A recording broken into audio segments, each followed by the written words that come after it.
নমস্কার বন্ধুরা, আবারও চলে আসলাম আরেকটি নতুন ভিডিওর সাথে। আজকে আমরা আলোচনা করব পিএম কিষানের একটি গুরুত্বপূর্ণ আপডেট নিয়ে।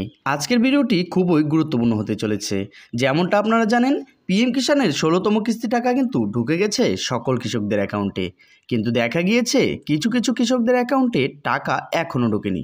স্ট্যাটাস চেক করলে দেখা যাচ্ছে টাকাটা পেন্ডিং পড়ে আছে, যার কারণে কিছুটা চিন্তায় রয়েছে ওইসব কৃষক বন্ধুরা। তো বন্ধুরা, চিন্তার কিছু নেই, সবার মতোই আপনার অ্যাকাউন্টেও ঢুকে যাবে টাকা। মানতে হবে কিছু নিয়ম, করাতে হবে কিছু কাজ। পিএম কিষানের সব ধরনের যাবতীয় সমস্যা সমাধান নিয়ে আজকের আমাদের এই ভিডিও, তাই ভিডিওটিকে না কেটে সম্পূর্ণ দেখার অনুরোধ রইল। নমস্কার বন্ধুরা, এ টু জেড স্কিম ইউটিউব চ্যানেলে আপনাদের স্বাগত জানাই। যেমনটা বলা হয়েছে, পিএম কিষাণ প্রকল্পে সব সমস্যার সমাধান করুন অনলাইনে। নতুন পদ্ধতি চালু হলো। PM Kisan payment not receive. প্রধানমন্ত্রী কিষাণ সম্মান নিধি প্রকল্পে কৃষকদের নানান সমস্যার মুখে পড়তে হয় টাকা পাওয়ার জন্য। এবার সরকারের তরফ থেকে সেই সমস্যার সমাধানের জন্য নতুন উদ্যোগ গ্রহণ করা হয়েছে। আপনারা খুব সহজেই আপনাদের সমস্যাগুলি সমাধান করাতে পারবেন। কি কি সমস্যার সমাধান করানো যাবে, কিভাবে করতে হবে, বিস্তারিত আজকের আমাদের এই ভিডিও থেকে জেনে নিন। এবার আমরা জেনে নিই কি কি সমস্যার সমাধান করানো যাবে। 1. যদি আপনি পিএম কিষাণ প্রকল্পে টাকা না পান, সেই সমস্যার সমাধান করা যাবে। 2. আপনার ভুল অ্যাকাউন্টে টাকা ঢুকছে, আপনি ব্যাংক অ্যাকাউন্ট পরিবর্তন করতে চান, সেটি করা যাবে। 3. নতুন ব্যাংক অ্যাকাউন্ট আপডেট করা যাবে। 4. পরিবারের কোনো সদস্য টাকা পাচ্ছে না, সমস্ত সদস্যরাই টাকা পেতে চাইছে, সেই ব্যাপারে অভিযোগ জানানো যাবে। 5. রাজ্য সরকারের তরফ থেকে আবেদন অ্যাপ্রুভ করছে না। 6. রাজ্য সরকারের তরফ থেকে কোনো রকম সাহায্য পাচ্ছেন না। 7. ইনকাম ট্যাক্স পান, সেই সকল সমস্যার সমাধান। 8. কিছু টাকা পাওয়ার পর হঠাৎ করে টাকা বন্ধ হয়ে গেছে, সেই সমস্যার সমাধান। এই সব সমস্যাগুলির জন্য কিভাবে আবেদন করবেন এবারে আমরা জেনে নেব।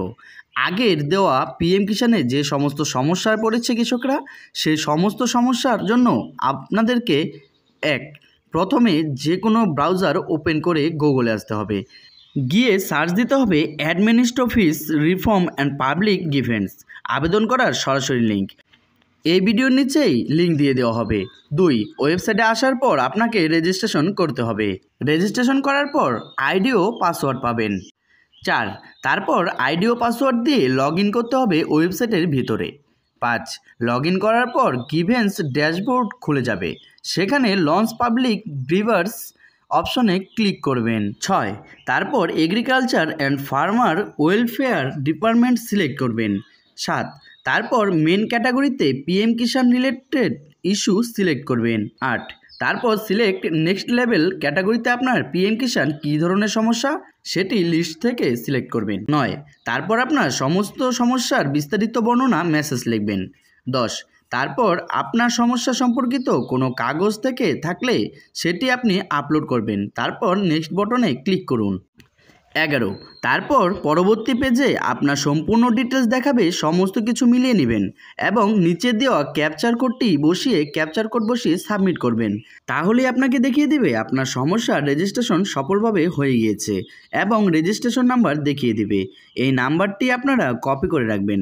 এই নাম্বারটি পরবর্তী সময়ে আপনাকে স্ট্যাটাস চেক করার জন্য কাজে লাগবে। এবারে আমরা দেখে নেব কিভাবে স্ট্যাটাস চেক করবেন।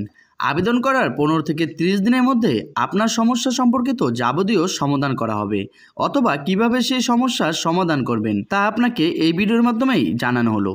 এই ওয়েবসাইটের ভিতরে লগ ইন করে আপনার অভিযোগের সম্পূর্ণ তথ্য আপনি চেক করতে পারবেন। তো বন্ধুরা, এই ছিল পিএম কিষাণের গুরুত্বপূর্ণ একটি আপডেট। এই ভিডিওর মাধ্যমে কিভাবে পিএম কিষাণের সমস্যাগুলো সমাধান করা যায় তার বিষয়ে জানানো হলো। আপনারা যদি এর আবেদন প্রসেস সম্পূর্ণ ভিডিও দেখতে চান, তাহলে নিচে কমেন্টে অবশ্যই জানাবেন। ভিডিওটি কেমন হয়েছে কমেন্ট বক্সে অবশ্যই জানাবেন। তার সাথে আপনারা যদি আমাদের চ্যানেলে নতুন হয়ে থাকেন, তাহলে আমাদের চ্যানেলটিকে সাবস্ক্রাইব করে পাশে থাকা বেল আইকনটি প্রেস করে রাখবেন, কেননা আমরা প্রতিনিয়তই এই চ্যানেলের মধ্যে এই ধরনের ভিডিও আপডেট দিয়ে থাকি। দেখা হচ্ছে পরবর্তীতে আরেকটি নতুন ভিডিওর সাথে। ভালো থাকবেন, সুস্থ থাকবেন।